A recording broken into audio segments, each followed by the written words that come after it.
ইতোপূর্বে March for Gaza আপনারা দেখেছেন।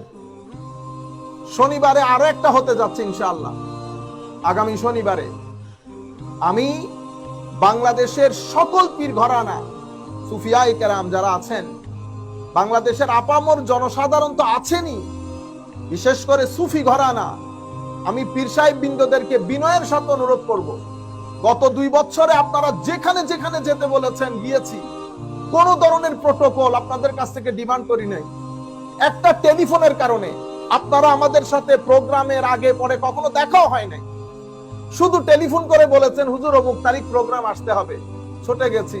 কই চট্টগ্রাম, কই পাবনা, কই চট্টগ্রাম, কই খুলনা, কই চট্টগ্রাম, কই সাতক্ষীরা, কই চট্টগ্রাম, কই আটরশি, কই চট্টগ্রাম, কই জামালপুর, সিরাজগঞ্জ, যেখানে যেখানে যেতে বলেছেন উদ্দেশ্য একটা ছিল যে আমরা সবাই এক টেবিলে বসি, আমরা একসাথে হই।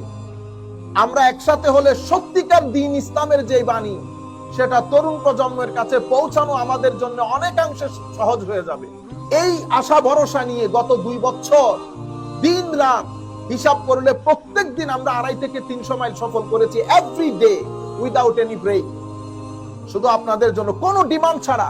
শুধু একটা আশা ছিল যে আমরা সবাই একসাথে হই। আল্লাহ পাকের মেহেরবানি সেই সুযোগ এসেছে। আগামী শনিবার আপনাদেরকে দাওয়াত দেওয়া হচ্ছে। আমরা প্রত্যেক মানুষের রিপ্রেজেন্টেশন দেখতে চাই। 8 থেকে 10 লাখ মানুষ আপনারা একসাথে হবেন, ফিলিস্তিনের পক্ষে কথা বলবেন। আরো যেখানে যেখানে মুসলমানদের উপর নির্যাতন চলছে, চাই সেটা ইন্ডিয়াতে হোক, চাই সেটা বার্মাতে হোক, প্রত্যেক নির্যাতিত মুসলমানের পক্ষ থেকে আমরা শনিবারে আওয়াজ তুলব ইনশাআল্লাহ। এবং আমি সমস্ত পীর ঘরানা, আমি যাদের নাম নিচ্ছি আপনারা চিনেন, আমিও সবাইকে চিনি। সোনাকান্দা দরবার শরীফে আমরা পরপর 2 থেকে 3 বছর গেছি, শুধু একটা টেলিফোন।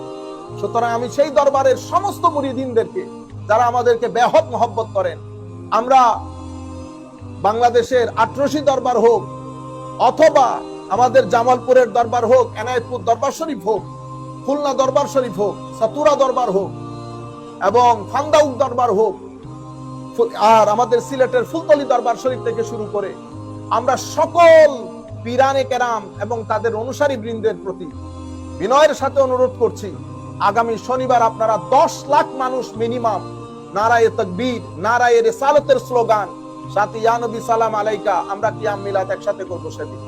শুধুমাত্র ফিলিস্তিনের জন্য না, যেখানে যেখানে মুসলমান নির্যাতিত হচ্ছে আমরা বিশ্বকে জানান দেব যে আমরা ঐক্যবদ্ধ। মুসলমানদের উপরে নির্যাতন বন্ধ করা হোক, মানবতার উপরে নির্যাতন বন্ধ করা হোক, এটা আমাদের বিনয়ের সাথে আপনাদের প্রতি আহ্বান, নাম্বার 1।